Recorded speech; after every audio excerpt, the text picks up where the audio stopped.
right, guys, here we go. Part two. Make sure you hit the like, share, and comment, and just make sure you don't get blocked. And if you haven't watched part one, you probably should watch part one first. There won't be a part three. However, there will be a third part to this, if that makes any sense. And that one will be about Rampage. It won't be what you think it is, will it? I don't know. I don't know what you're thinking. Now, I don't think a lot of you are thinking not correctly anyway. Now, there was a video that Mediocre Tutorial and Reviews done, and he was streaming Doug and his crew sitting around talking or whatever about the situation, and he said something that was key. He said, it seems like Doug has some issues. I mean, yeah, Doug has some issues with AJ.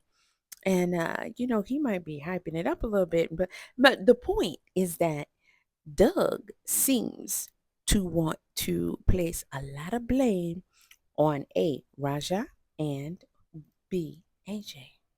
I do believe AJ is a lot of the things that they've said about him because, sir, if you do, and I'm not even watching those interviews that he's doing. I'm seeing clips that people are playing, and it ain't good. AJ, you should stop because trust me, you're not helping yourself. Your first interview showed you was trash. Okay, that's just, you know, you can't apologize for the M bombs either. By the way. However, everything that Doug has been saying about AJ, I believe he's every bit of that. But AJ is not as much to blame on the situation as the other guys are. I'm gonna tell you why. I told you in part one, if you was paying attention. However, this interview here is gonna help out also because these guys had an agenda from the inside to set up Raja. I already proved that in part one. But the first guy who came to try and pull Raja off Stu, which he did slow him down and hold him back a little bit. And stop giving all this credit to Doug. Doug didn't save Stu's life. If anything, this young man saved Stu's life. And it's a shame because I don't even know his name. However, he was the first one who jumped into action. And even though they had Doug on standby, he stood there for a minute and it was more than half the punches already thrown before Doug got in there. And it was not Doug who pulled Raja off of Stu. It was a collaborative effort from the one he calling what he called to do. Listen, listen. And he talking about the guy trying to get some clout. Boy, he was in there putting in work just the same as you was, right by your side. It was a collaborative effort. Doug could not have gotten Raja by himself. And you got socked, okay, with your face cut open, and you call yourself, I was gonna go outside and get him, but they was holding me back. Boy, bye. Nobody couldn't hold you back if you was. And I'm doing the most of my talking now because I ain't gonna be saying much throughout this interview because it really speaks for itself.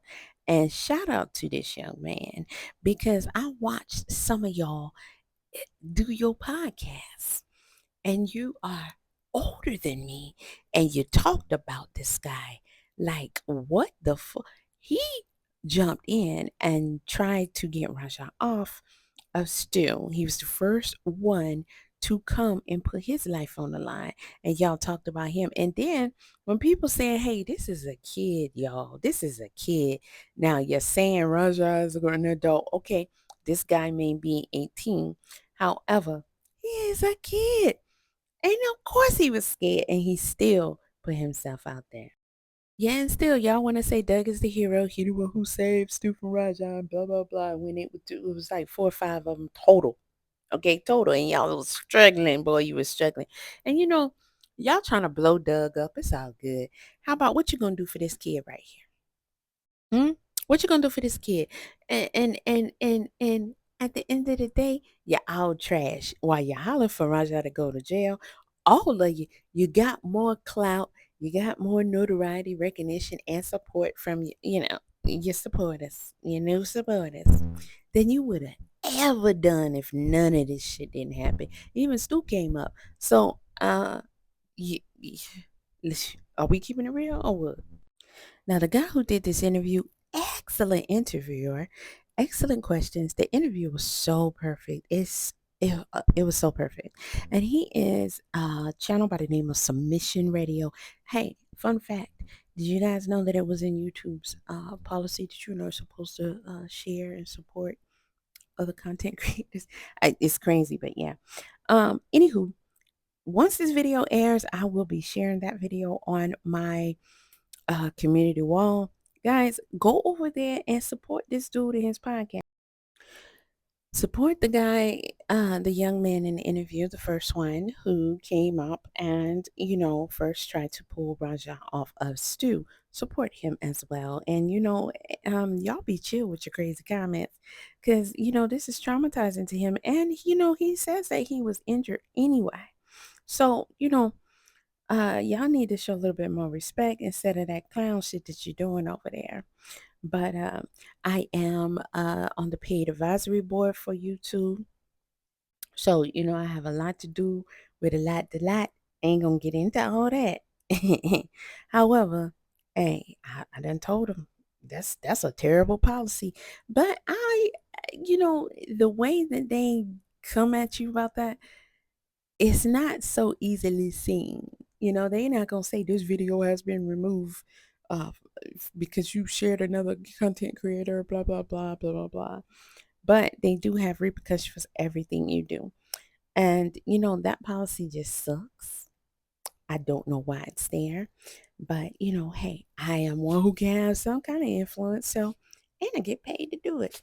So I do my best. However, like I said, community tab is gonna be there. It's gonna be there.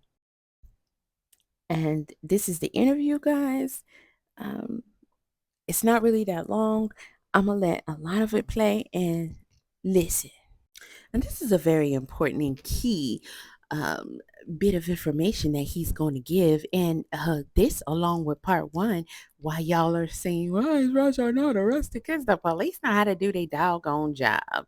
And it's not just as cut and dry as y'all want to make it out to be. Oh, sorry, so sad for you. Who? Anywho, um, yeah, listen to what this guy is saying. He has some very, very detailed information as far as what really took place. And, maybe he can help some of you people who don't know how to assess things properly as to why many people were standing around like, what in the world was, what? And according to the game plan that he was given, it took a minute to sit up here and say, whoa, this ain't, it was already screwed up and you didn't necessarily know how it was going to go, but this don't look good at all. I won't be doing much audio or visual editing in this video because all this stuff is taking on more time than I had hoped. However, shout out to this guy at Submission Radio. I have not seen another video that he's done on this situation, but this one right here, great job. I know Rampage Jackson, he was on Ariel's show yesterday and he spoke about how disappointed he was about Stu hitting Raja over the head with the can. From your perspective, though, it seemed like it was just a bit of a misunderstanding. I don't think Stu would just go into business for himself, just like go up to a random person and hit him in the head with a can. Yeah, no, and that's, to me, that was kind of the first red flag of like, something's weird about this whole thing, because I've never once seen Stu randomly crack a beer can over somebody's head. If he knows they're a worker, maybe you'll like see him jokingly chop like one of the boys, but like that's because he knows everybody there. So with that whole situation, I was already like kind of confused. And to be like honest, I can't tell you the full like reason. I don't know if somebody told him to do that. But I'm not one to sit there and speculate about everything. As far as like Stu hitting him though, to me that felt completely out of character. So I have no idea. But I can confirm that like I've never seen Stu do that. I've never.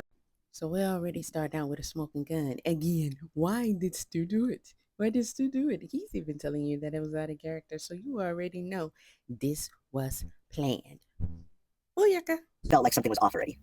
So obviously you're a part of the match where Raja will be eventually running in. From your perspective, what did the promoters say to you ahead of this match? Did they clue you in at all? Like, hey, look out for the finish. This is what's going to happen. Like, what did you and Stu really know about Raja's involvement here? So to tell you the truth, I didn't know about Raja's involvement until the first match was happening. So we were match 4 of like a pretty lengthy card. I don't remember the exact number of matches, but we were match 4. I didn't know about Raja's inclusion to the match until like match 1 was already going out there to their entrances. And it was my tag partner, Timmy Handsome, who was like, hey, Rampage Jackson's son is in the crowd. He's getting involved with our match. And to be so truthful with you, I genuinely thought like Timmy was ribbing me. I was like, I even went, yeah, sure, like Rampage Jackson's son's in the crowd. And he like just stone-faced looked at me and was like, no, he's sitting in front row. And I was confused. I'm like, okay, what does he have to do with our match? Like, again, so I was confused. I'm like, what? He was never advertised for our show. I didn't even know he was going to be here. Timmy ended up telling me, okay, I guess that there was an altercation with him and Stu. So I'm even more confused. I'm like, okay, that's weird. And I ended up looking it up. Sure enough, the clip is already like on TikTok of, oh, wrestler cracks Raja Jackson overhead with can. And I was like, when was this? Timmy was like, I don't know. This just happened. This was all being streamed. We don't know if he's still streaming right now. So at that point, I'm like, okay, already that's major red flags are going off in my head already. So while we're setting up the match, then it comes to, okay, so the spot with Raja's going to be, Raja's going to come in, give Stu a single punch. Me and Timmy were working the heels. So they were like, Stu's going to get punched by Raja. He's going to sell out, and then we're just going to like beat on Stu, and then the other good guys come in. They're going to beat us out, and then the finish is going to happen. Another team slides in and wins, pins Stu. That was the plan. And to tell you the truth, the one that I was getting this information from was Stu himself. Stu was the one telling us what the spot was going to be, but I never, and like I watched the full stream.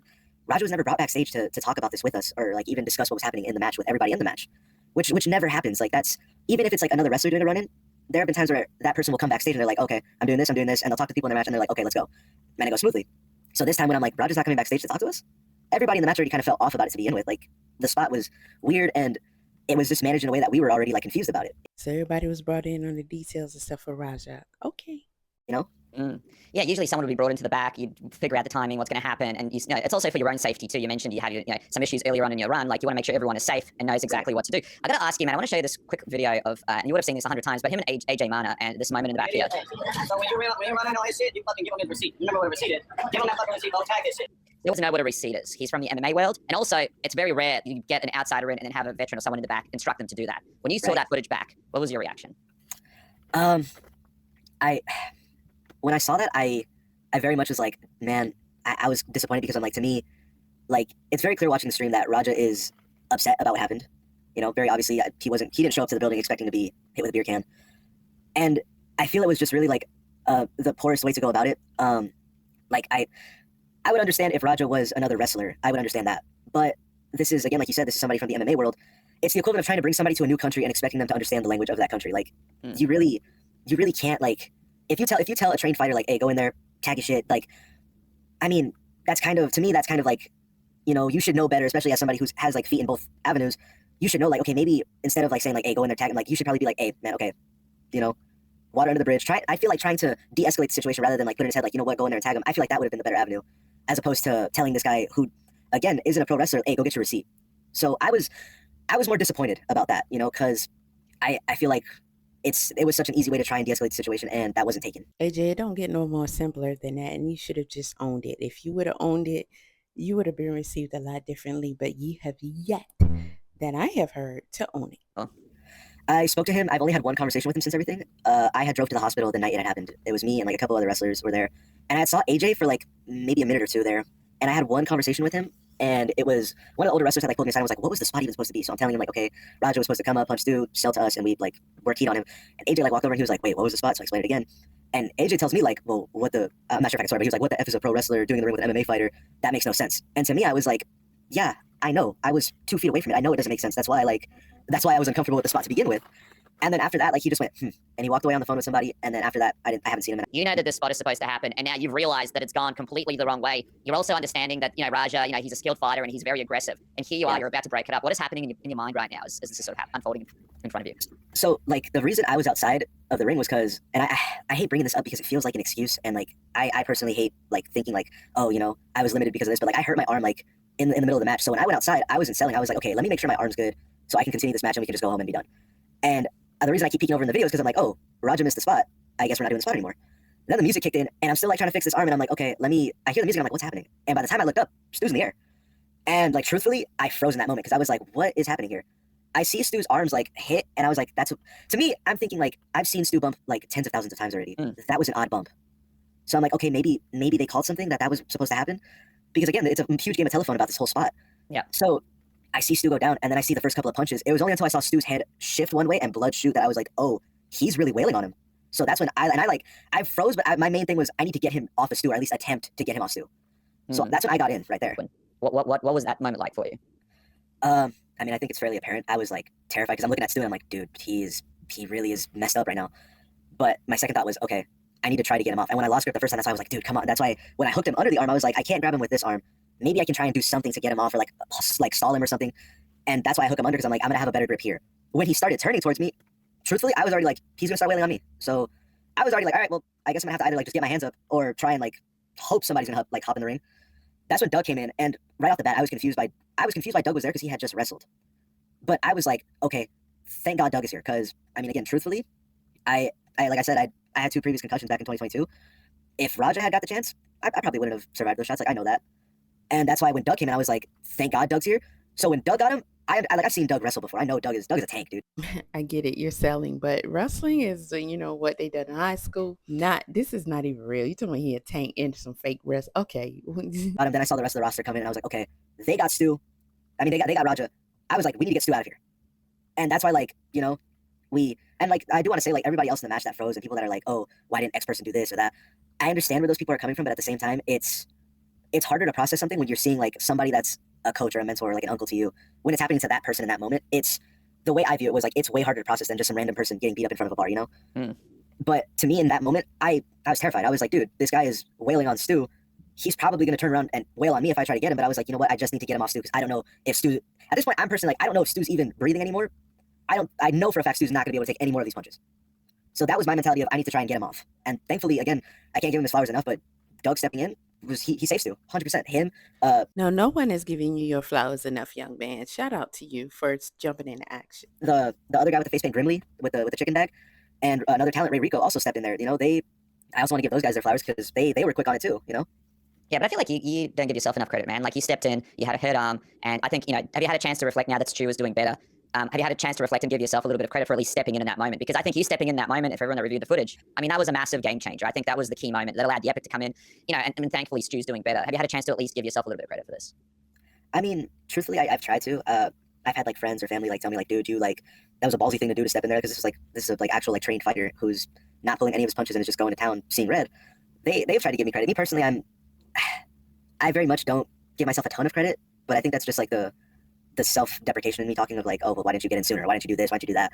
But I mean, truthfully, like I had a talk with like some of my friends and they were like, you can't play the I could have done this, I should have done that game. They were like, you stepped in and that's what matters.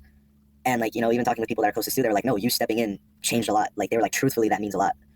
And I try to give myself some credit. Some days I'm like, you know what, I did a good thing, yeah. But there are other days where I'm like, why didn't I do this? Why didn't I do that? So it's back and forth some days, honestly.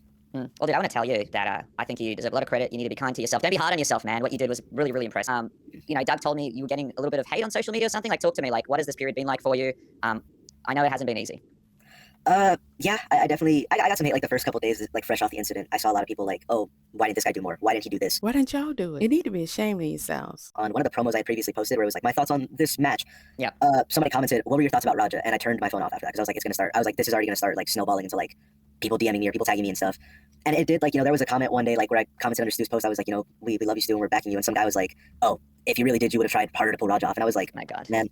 I will say, like, there have been a couple comments, though. I am trying to keep my head up with it because, Doug coming on this show and clearing up a lot of things, I did see a turnaround on that. And, like, you have guys like Stevie Richards or guys like Jim Cornette, like, talking about the subject. And they're like, no, this kid, like, stepped up. He did, like, you guys need to chill. I will say, like, one thing that has helped was getting the opportunity to talk to Stu and his wife. I got to go over to their place and just speak to them. And, like, I won't go into the conversation just out of respect for Stu and his wife, but that personally, like, mentally, like, really calmed me down. It felt like a weight lifted off my shoulder. Like, seeing Stu smile or seeing him laugh, that was like, okay, he's going to be okay. It's going to be a long road to recovery, but he's going to be fine. But as far as, like, how to support me again, it's the Instagram. I'll definitely end up having to set up a separate email for bookings, but yeah. And, like, I'm already talking to some artists to try and commission merch for shirts, so I'll definitely set up an online store in case anybody wants to buy any sort of merch. But, for me right now, I appreciate the support, but, my main thing is, like, go support Stu, support that GoFundMe, and if people like what they're hearing from me, or if they like my fancy pro wrestling skills, my Instagram will be in the bio at I'm Doom_187. Y'all see how on code they be, how they support each other. You see how he's promoting him. He's saying support him. That's all I've seen from these guys throughout these podcasts, wanting to support and promote the guys. And y'all, Sambo, stick yourself. And also, of course, you finished up with Knox Pro. So if there's any booking opportunities, I'm looking at people in Australia, New Zealand, around the world. Let's get Elias down here and, of course, across America as well. I want to see him get his opportunity. And you let me know when that online shop is open. I'll put it up here on Submission Rate. I'll be the first one to buy a t-shirt. Man, I appreciate you, dude. You're a hero, man, and you need to give yourself the credit that you deserve.